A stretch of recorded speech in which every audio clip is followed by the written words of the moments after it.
to your seat. There you go. There we go. Thank you all. Thank you all for being here today.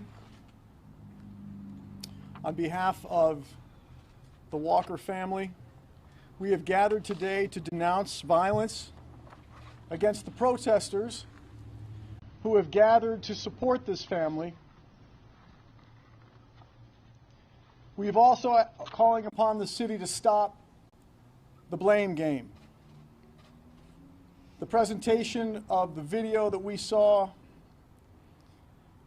on Sunday during the chief's press conference was an attempt to frame Jayland as someone he was not, and the ongoing rhetoric about that must stop. It is precisely what the community does not want. It is precisely what will endanger this community, because the community is hurting right now. As a family, we stand for nonviolence, but we encourage protest.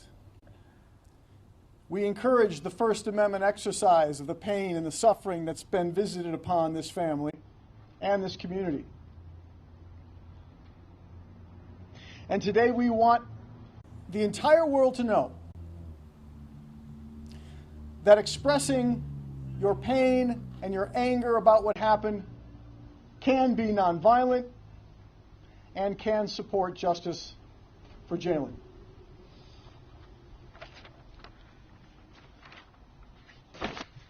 Before I continue with my remarks, I'm going to lay out also the way in which this press conference will roll.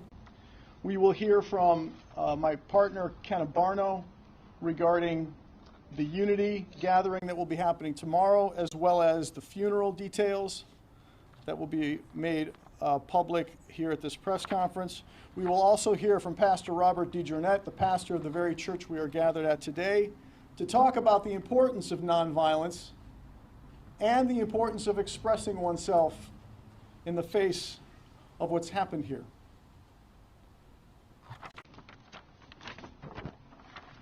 There will be no questions to the family except through myself, and the family members behind me and gathered with me will not be taking any questions. They stand here today to symbolize their devotion to and commitment to nonviolence and to protesting and to expression. Today we understand that the chief of police and the mayor gave a press conference during which the chief and the mayor talked about, or the mayor talked about receiving threats. I too have received threats. I too have been the target of hateful communications. And I didn't make a press conference about that because this is not about me. It is not about the mayor. If one gets involved in law enforcement, one needs to understand what that means. If one gets involved in the work I do, one understands what that means. It's about Jayland. It's about the people of this community. It is not about them. Let's make this very clear. We do not take lightly these threats, and we do not encourage them in any way. But they are not and ought not to be the focus. Again, the city misses the point. It's about changing this violent community into a more peaceful place for all its citizens. That's what it should be about. That should be the focus. We understand that the city has reached out or will reach out to the DOJ regarding what they call gaps between the community and police. Where is the reach out regarding the shooting? We are calling upon a reach out for the shooting by the city to the DOJ. Let the DOJ get involved. They can work alongside BCI. There need not be this difference. The community is not the problem. Again, the city is missing the point. The community and its membership are in pain and need to express itself in a nonviolent way, and that is what we are supporting here today. Finally, we understand that the issue of policies came up during that press conference. There is no reason, not any reason, to take a slow approach to changing policies. That can happen this week, today. It could have happened yesterday. They could have gone to the office on Friday. So we encourage the city to immediately, and we are calling upon them to immediately begin new policies with dash cams. That is not and should not be in debate right now. The need for dash cams in this city should not even be a discussion. We understand that the machinery and the politics behind that needs to move, and we support in any way we can those efforts, and will stand ready to talk with any member of the city who is inclined to hear from us about how that policy should be written. This family wants that dialogue and wants those changes to start now. Finally, we will not be making any comments about the prosecution. I understand there was a mention of a grand jury today. We are not aware of any grand jury proceedings. We have not been told of any prosecution efforts. And we will, at a later date, express our need for an independent prosecution here, and we'll give more details later about what that will look like. In the meantime, I reserve the balance of my comments now to my partner, Ken Abarno, to talk about the unity gathering and the funeral. Thank you, Bobby. Along the lines of what Bobby was just talking about, bringing everybody together to heal and encourage the nonviolent protests, all the protests to continue to be nonviolent. There will be a unity gathering tomorrow at the Remedy Church at 1700 Britton Road, and that's in Akron, Ohio. The doors will open at 6:30 p.m. Following that, on Wednesday, the funeral service will be held for Jayland Walker. It will be held at the Akron Civic Theater, and that is located at 182 South Main Street, Akron, Ohio. Beginning at 10 o'clock a.m., there will be a viewing, and that will last until 12:30. Following that, the funeral service will begin at 1 o'clock p.m. Thank you. And now we'll hear from Pastor Robert DiCello. I would like to thank everyone for coming out and just for hearing us. And I ask you to really hear our hearts here. We're hurting. Our family is hurting. And we do believe in protest. We thank all the supporters from around the country and internally that have come to support us. And we're still saying what we said in the beginning, that we want it to be done in a nonviolent way. But you know, that's a two-way street. People should, we are angry, we're hurting. And people should be able to demonstrate in a nonviolent way, and that goes for our police department too, because they should be acting in a nonviolent way as well. So with it being a two-way street, we want to do this and do it right, because we're not going away. Until justice is served. But we want to do it with dignity. We want to do it with respect. We are overwhelmed by the support that we are getting. And what we really want is to lay our loved one to rest. We want to do it in a dignified way. It's not about grandstanding. It's not about this media attention. But it is about getting this right. And we want to get this right. So we need everybody's support, both sides. I'm thankful for the protesters that have been doing it the right way. Many people have been doing it the right way. Just because they get loud or whatever, that's all right. It's still nonviolent. But protesters also don't deserve to be beat by police for protesting. And protesters shouldn't be going around tearing up stuff either. And we're thankful for all the support. And this family is thankful. And we just ask that you all really hear our hearts here.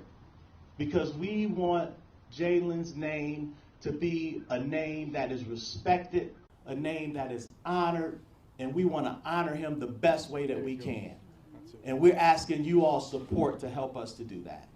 So thank you all. Thank you all for what you've been doing, and thank you all what you're going to continue to do on behalf of this family. Thank you. Well done, sir. Okay, at this time, we'll take questions. Yes? The funeral service, is that going to be open to the media at the Civic Theater, or are you just going to live stream, or neither? We'll be using a live stream service, and there'll be a press conference immediately following. So no cameras in the Civic Theater? There will not be media cameras, like a pit inside inside the service itself. There will not? There will not be. Any other questions? Yes? You referenced the mayor and the police chief's press conference earlier today. I know you mentioned that we need to stop the blame game here. They seem to address that directly in saying that the intention was never to vilify Jayland. What would your response be to that? That's just backtracking. They began their press conference with a picture of him wearing a mask. That says it all. You know, they're trying to turn him into someone to be afraid of. They've tried to make him the problem from day one. We know that the comments that we've received about that press conference and the way they began with their still photos did all that they needed to do from that standpoint. And they've never one time reached out to us or to apologize to this family. Just a simple apology even, that we could celebrate. Just to say from the mayor, just hear anything from the mayor about, you know, we're sorry, you know. So now the chief did meet with us on that Thursday. He expressed some personal condolences, and we appreciated those. But the city, as a city, has not yet reached out to us to say what ought to be said at this time. Where do you stand on the release of the officers' names? That the police department has said they're not going to do it until the grand jury investigation is over. The AG finishes the officer. You mentioned the threats to those officers and to other officers. Obviously, you mentioned the threats to you. Should those names be out now, or is it more of a wait till the investigation is over and see what happens then? Well, I mean, again, it's not about us. It's got to be about Jayland. It's got to be about this community. And any conversation about threats is just, to me, again, an effort to make the community feel bad about and for the city. That's as a government, that's the wrong message. The city feels bad for itself. The people feel bad for themselves, and they need to grieve. And I was just corrected by Pastor Robert. Go ahead, explain what you just told me, Pastor Robert. The mayor did talk to the family, and he did apologize. Privately, yeah. Yes, just to the family, and gave his apologies and regrets. And so we would ask for a public statement to that effect.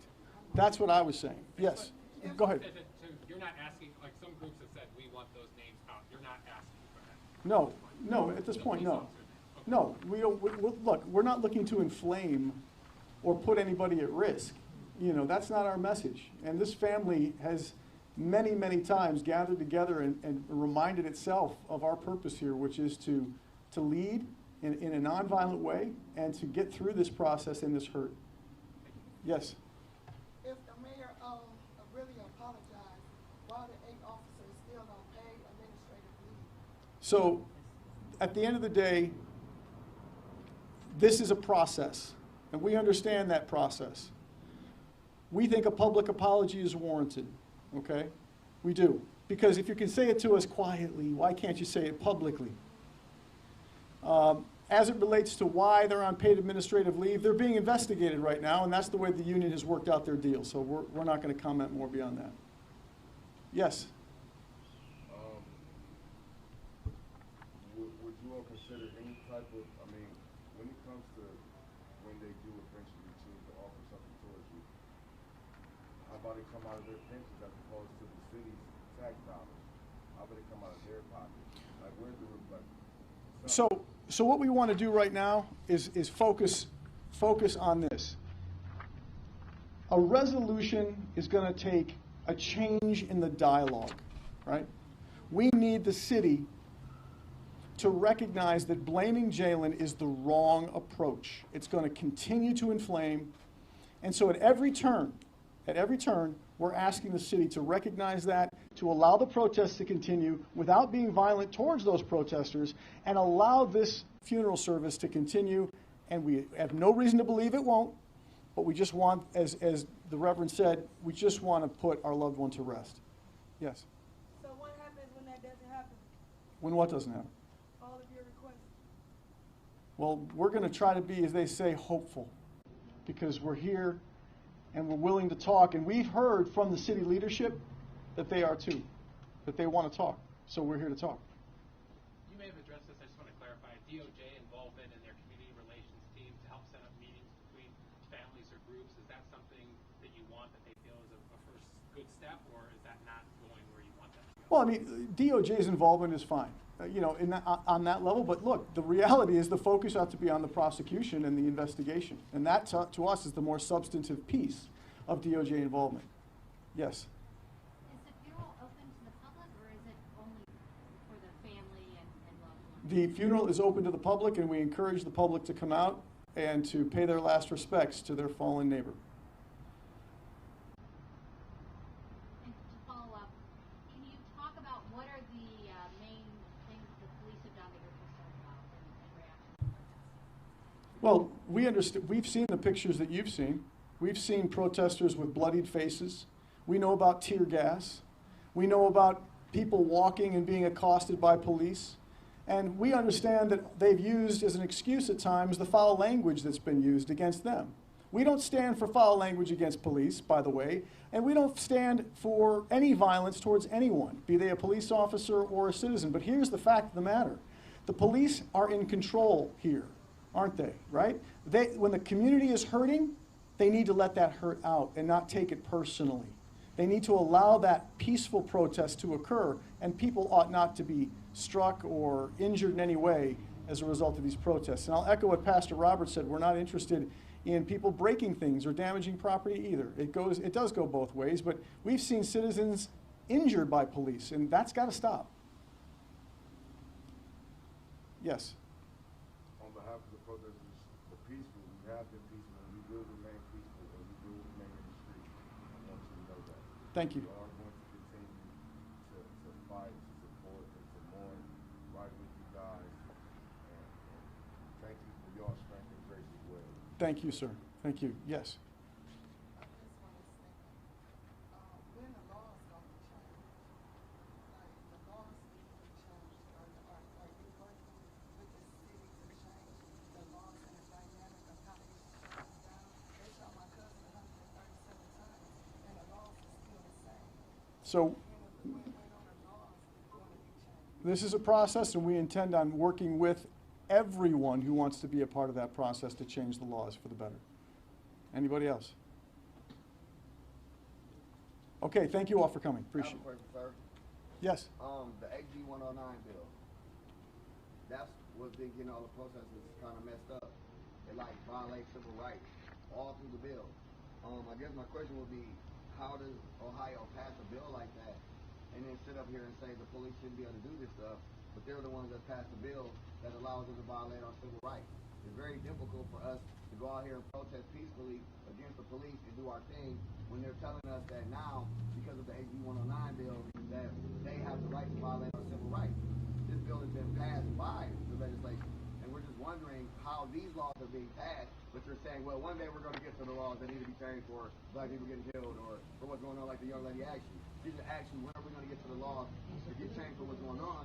And there was like no real response. But then when it comes to the laws for protesters to get beat up, to get harassed, to get told what they can and can't do that violates their civil rights here, that law has been passed with no problem within the last 2 years. So there's no way that our family can right now address what a legislature has already put in law, and we're not going to make any comment about that. Here's what I'm here to tell you. We appreciate the protesters and the passion with which the protesters have expressed their support of Jayland. We want that to continue to be nonviolent, and we appreciate that. Thank you. Thank you, guys. Thank you all.